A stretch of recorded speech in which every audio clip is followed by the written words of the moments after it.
Hi, I want to talk with you about digital transformations for manufacturing companies. I really appreciate you watching this video. I hope this is really helpful. At the end, I'll ask you to leave feedback and also to check back because we're putting out a lot of videos now about some really good, helpful content around manufacturing and data, MQTT technologies, a whole bunch of things I can't even remember off the top of my head. So, about digital transformations, let's get into the topic. When we think of companies improving their processes, improving how they work, making massive transformations, and really going through what we think of as a digital transformation, we think of it in 4 steps. Starting off with a digital 360 or a DTMA, Digital Transformation Maturity Assessment, as Walker Reynolds would call it, from Intellic Integration. And then from his process and our process, I've broken out as a second step. It's not really a second step, but I break it out as a second step for setting up the rules of engagement, the principles, the best practices, the architectures, establishing those, getting those things set to make sure that a company can have a lot of success in their digital transformation.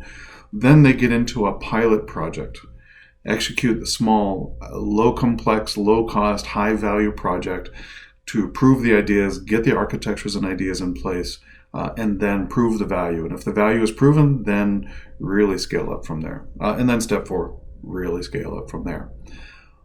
I'm going to start with a conversation around challenges for manufacturers, though. Manufacturing is really facing a lot of challenges these days, no matter the times. Manufacturing is getting a lot more expensive, more complex, more competitive.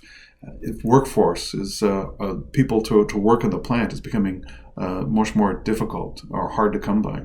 And then within the plant themselves, there are a lot of issues: downtime, throughput, quality, again, hiring the people, recruiting them, etc.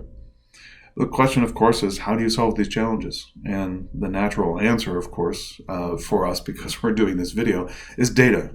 You need data. And quite honestly, what companies really need is the real-time visibility, deep visibility into their factory floor, into the plant, and what's going on within that plant itself. Think about machine downtime. If you're able to have data from the machine and or the operator to give you reason codes, downtime by occurrence, downtime by duration, and get that data in a Pareto chart, you'd be able to pick off the low-hanging fruit. You would actually know what's really going on. And you might find, as we found with a lot of companies, downtime issues that they have are not from the big downtime events from a pump or a motor failing or something else, but really it's about the microstops. The microstops of on a CNC machine, opening the door to blow out chips, and then opening the door to reset the work holding, and opening the door to change a tool because it wore out in the middle of a job. You need data to understand what the challenges are and then be able to solve them, and even get into the details of how to solve them.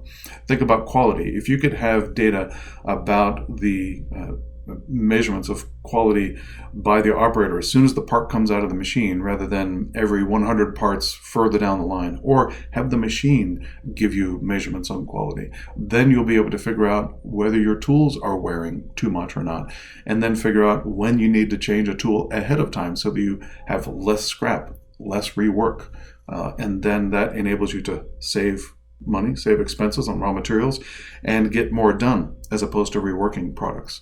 Think about on-time delivery, being able to analyze data about all the moving pieces within the different routes you have for a high-mix, low-volume shop, or even a high-mix, high-volume shop.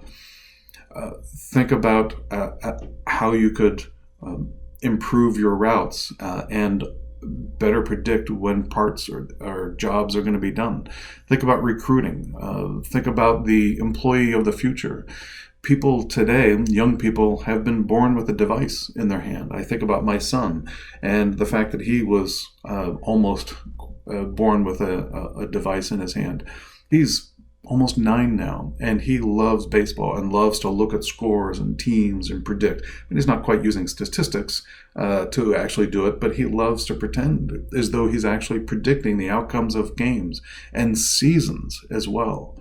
And he uses data. He looks at data. And, things are starting to click in his brain a little bit. I mean, if he's doing that at 9, think about the kinds of things that our kids these days and the older kids that are nearly at working age will be able to do with data if they had that data and could use that data to make decisions, take action and innovate on the plant floor. It's outrageous, the kinds of things they can do.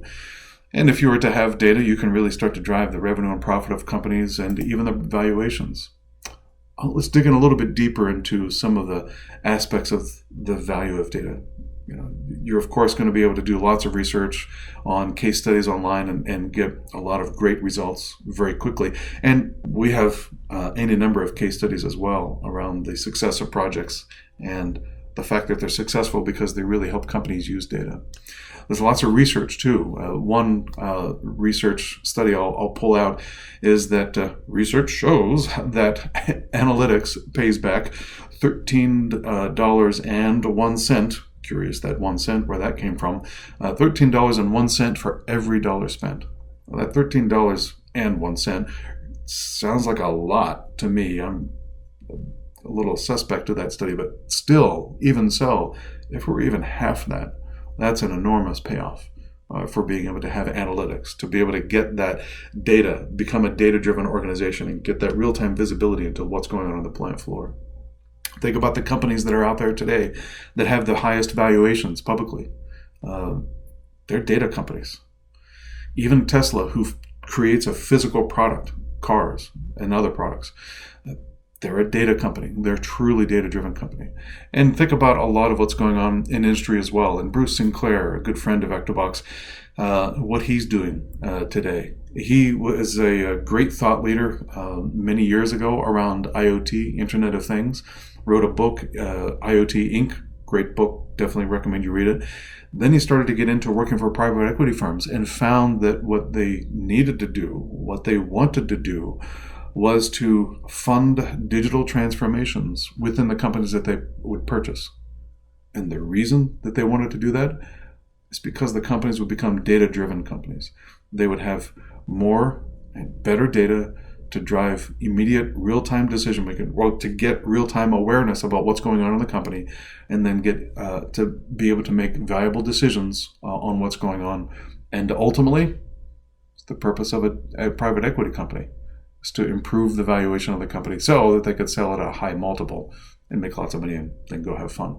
So digital transformations and the value of data is huge these days. As many say, that digital or data is the new oil or the new gold.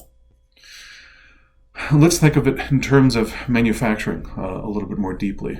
Industry 4.0.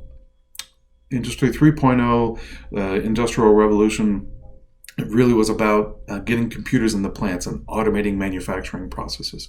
Industry 4.0 is about automating business processes and using data, and quite honestly, using the data that came from all those devices that are now in our plants. Industry 4.0 and smart manufacturing, when people talk about those, they talk about a lot of these 9 technologies in this circle here, and we use a lot of those technologies. We work with a lot of other partners that use those technologies. But the point of all those technologies isn't as much the technologies in and of themselves, but rather of the data that they generate and the data they can consume so that they can enable the results that they provide. So Industry 4.0 to us is really a lot about the data. Not the 9 technologies, not the network, not the equipment. It's really about the data.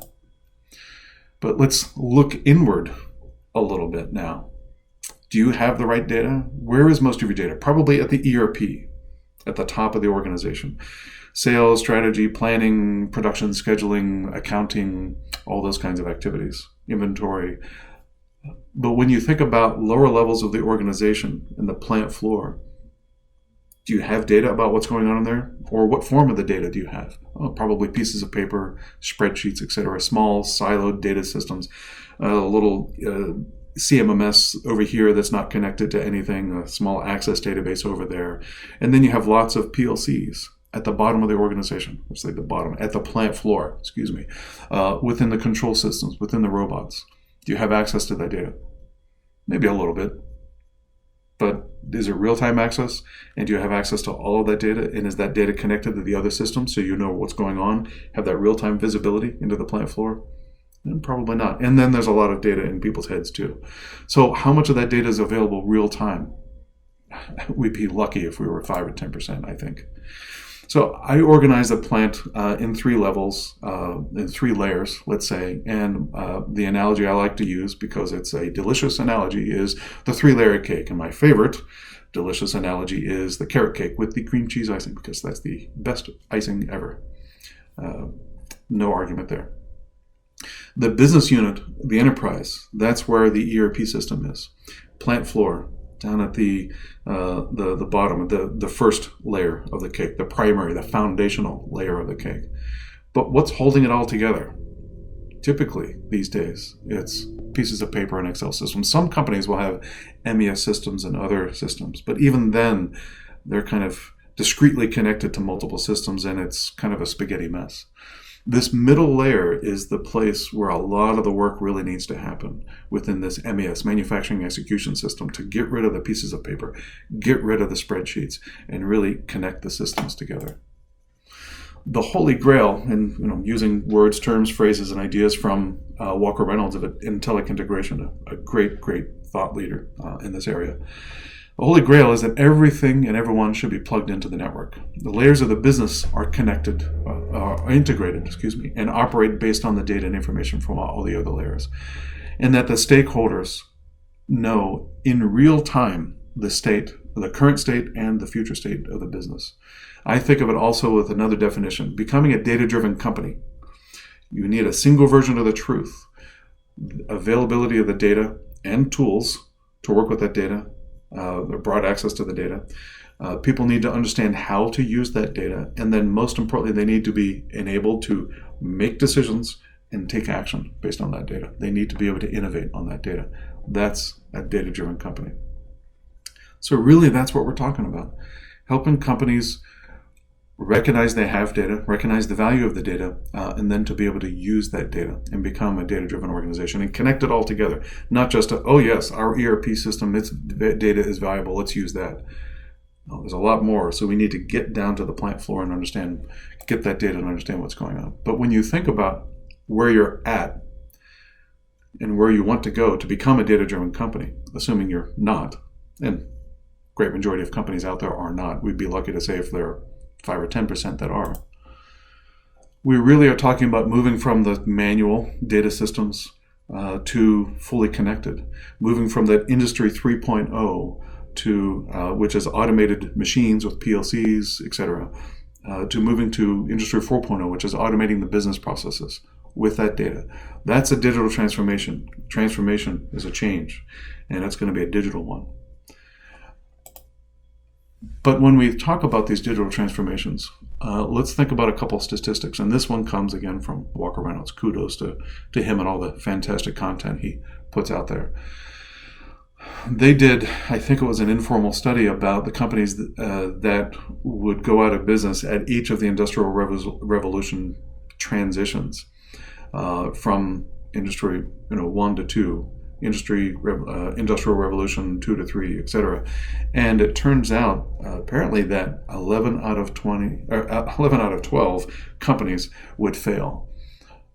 And it's because they would not use the new concepts, the new technologies, adopt new ideas, change their cultures based on the changes that were happening within their industry. And so they would fail by going out of business or by being acquired. And we're facing the same kind of transition from Industry 3.0, the machines automated, to automating business processes and using data from those machines and the rest of the organization. So there's going to be a lot of changes, and not all those changes are going to be good for the companies that don't hop onto this Industry 4.0 digital transformation, recognize the data, the value of the data kind of bandwagon. And we could revisit this idea of the future, the worker of the future. They really want to help. They really want to have an impact. But they're going to only be able to have an impact by having access to the data and being able to make decisions and take action. They're going to want to innovate on the plant floor. So companies need to go through this transition so they can attract those people and then have those people really drive the value. I've talked with countless younger people in their 20s and 30s about the fact that they need data. They understand this kind of stuff. And soon they're going to be, if they're not already, in important decision-making roles around this. And they're going to want to be able to do these kinds of things. I already see it. So companies need to start adopting these ideas so that they can attract those workers rather than indirectly reject those workers. The digital transformation, a couple other ideas too. The idea is to leverage data that is generated every day within a company, but that is otherwise rarely consumed. It's the data in the PLCs, the data in the CMMS that's in that siloed system over here. Let's use that data, but the only way we can do it is by connecting it. Transformations also really are a step change process. It's not a one-time single event kind of thing. It's not a project. It's a strategy. It's a movement. It's a change of ideology. It's going to be a big change in culture as well. And so it's not going to happen immediately. You can't just buy a $500,000 or a $5 million MES system and put it in place. Think about the last time you tried that with your ERP system. Did it work? I think we all know the answer to that one. So it needs to be an incremental process. And while you're going through that incremental process, you're going to be learning new things. What we want today is based on what we know today. But if you're able to start to incrementally put projects in place to establish a good structure for how to work with that data, connect systems slowly but surely, not overnight, you're going to learn more from that data that you get from each and every project. And when you've learned more, you're going to know more. And when you know more, you're going to want something different and hopefully better, which will then continue down that positive path of digital transformation. One of the other ideas, too, a strong recommendation, is not to try to do continuous improvement throughout the process for a digital transformation. You've got to make some major step changes. And that's where the new principles, ideas, architectures, and things that we like to talk about really make a difference. And it's not proprietary stuff. This is open technologies, open ideas. A lot of products and principles are out there for you to be able to consume and use. And this is what we help companies with. This is what we deliver to them. Best practices. Digital strategy you have to have one of those. Leadership defines that strategy and then implements that throughout the organization. And it's effectively a way for leadership and the whole organization to recognize that they have data, more data in the plant, down to the plant floor, recognize the value of it, and then stipulate that everybody's going to use that data and how they're going to use that data to drive the company forward. There are best practices and principles. There are good architectures. There's culture. There's and implementing a first project. These are the big ideas that really need to happen within digital transformations. I'm going to skip over a lot of the details of these ideas to keep this video short, and I'll do some more breakout videos for breaking into some of the details a little bit later. One quick example are the 4 technology rules. That's one of the things that we like to implement when we talk about putting in these best practices and ideas within digital transformations. Lightweight, report by exception, edge-driven, open technology. Lightweight and edge-driven come together to help us define that maybe OPC UA isn't the best technology because it's very verbose and requires two-way communications. A lot of PLCs out there today too, or pull response. It's a lot of network traffic and a lot of data eating up that bandwidth over that network. Well, let's think of technologies that follow some of these rules. Lightweight, report by exception, like MQTT, and edge-driven as well. One direction data, the data is reported only when it changes. It's driven from the edge as well, and also it's lightweight. It's not verbose. And that then enables you to open up as much as 80% of your network bandwidth to be able to transfer even more data, more valuable data over the network. And open technology is a really interesting idea. The quickest way for me to describe open technology and what it means is not proprietary systems. There are companies out there that sell a lot of great PLCs, and they say to connect to our PLCs and become digitally transformed and data-driven, you need to buy our system. You must buy our systems because our PLCs will only integrate with our other software systems. Does that sound right to you? Does that sound like a good idea? It then becomes one of those finger puzzles that you stick your finger into and you just can't get it out. That's not a great idea. Let's work with products, with technologies, with companies that are open to sharing ideas, open to working together, open to giving you access to data in their systems without having to spend an arm and a leg to be able to have access to your own data.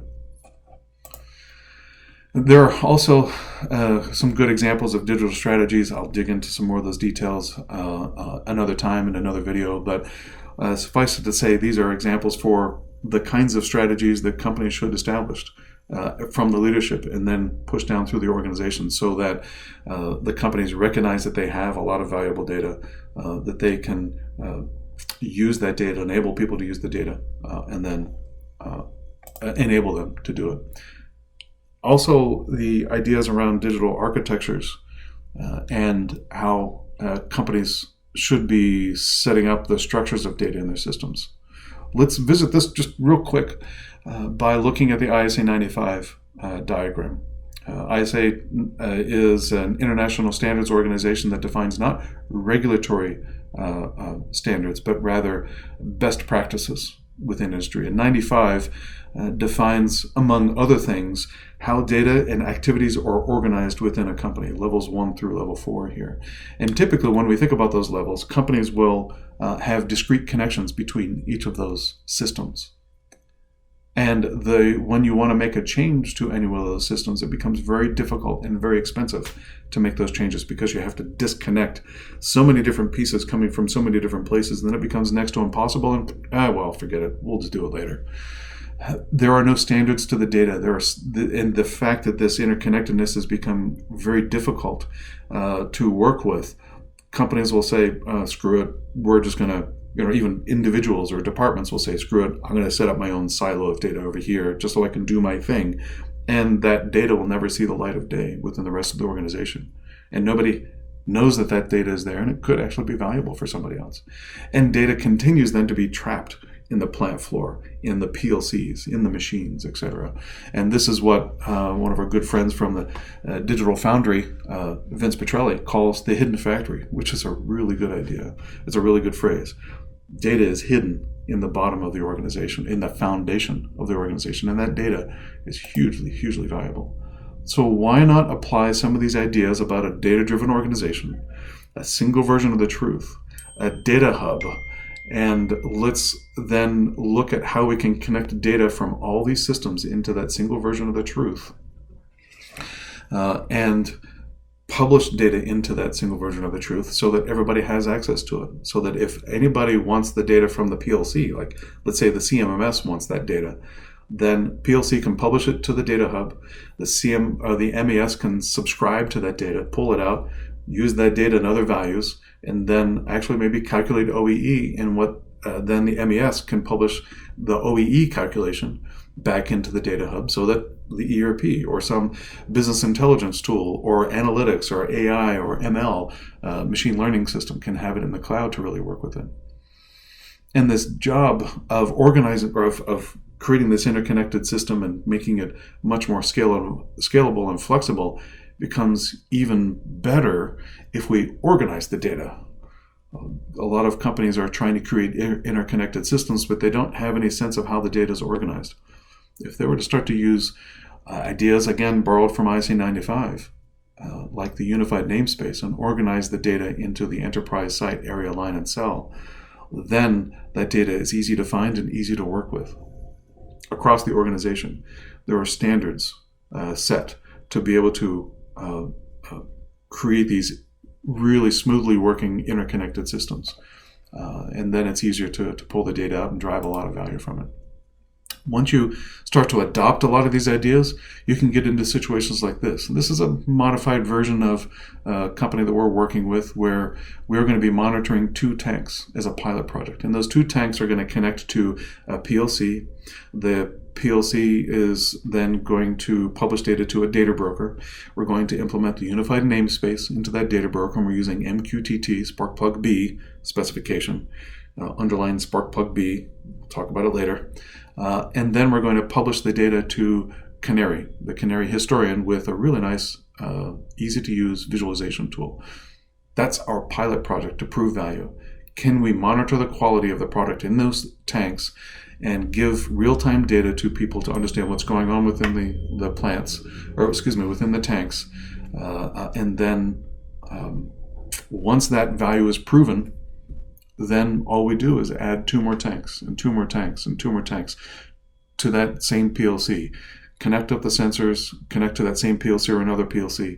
But at that point, the hard work is done. The data broker is already there. MQTT is already set up. Unified namespace is already there. Canary is already there. And the only other changes we probably will need to do is to make a couple tweaks to a couple dashboards in Canary. And that's a pretty easy process. People pick that kind of work up and know how to do it within less than a day. That's a pilot project. If we can execute that pilot project and drive value from it, if they can drive value from it, then at that point we start to connect other systems. Other plants can then start to execute the same kind of architecture, get this interconnectedness of data from the plant floor as well as to their CMMS system like eMaint or ERP systems like Epicor or who knows what they have. And then let's say HQ, the corporate headquarters, wants that data. Because of how MQTT Sparkplug B works, the data brokers, all the rest of that kind of stuff, once we have the data in one of the plants, let's say, then the HQ just simply needs to set up their own data broker, configure the data broker to be able to receive data from one of the plants. And then, again, based on the way MQTT works, just publish the data up. It publishes the whole unified namespace structure. Data is immediately available, and you can start to hook up new tools to subscribe to that data and publish to that data broker as well. And then the enterprise has real-time visibility into what's going on in each of their plants. So I'm going to revisit just real quick this process that we've talked about, the 4 steps. It starts with a digital 360 review, or again, what Walker calls a DTMA.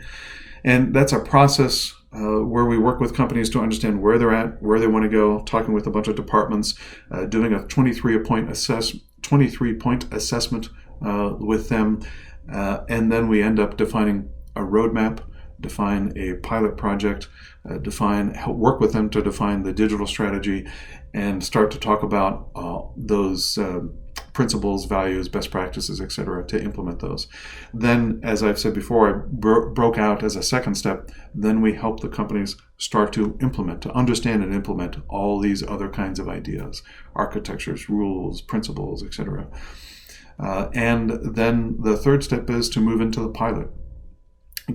Select that low cost, low complexity, high value pilot project, get it done, start small, move fast, think big, get the wins, and once you get that win, you prove that value, then you can, and in that pilot, you've implemented the architectures and all these other ideas.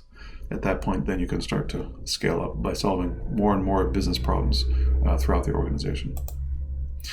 The last point is that if you're able to do this, if you're able to move from Industry 3.0 to 4.0, if you're able to then dig deeper, get that real-time visibility into the plant floor and become a data-driven organization, then you're going to have a massive change in how you operate and how you run the company. So much less firefighting and so much more adding value, working on the organization, on the manufacturing plant, rather than in the manufacturing plant, so to speak. Huge value. Thank you. I really appreciate you watching the video. Please subscribe to watch other videos. We're putting out a lot more content now because of all of these ideas. We've really found companies value this kind of content and want to see more of this, so we're going to put out a lot more of it. And also, please provide comments in the video too. We'd love to hear what your thoughts are. Thank you. Take care. Talk to you soon.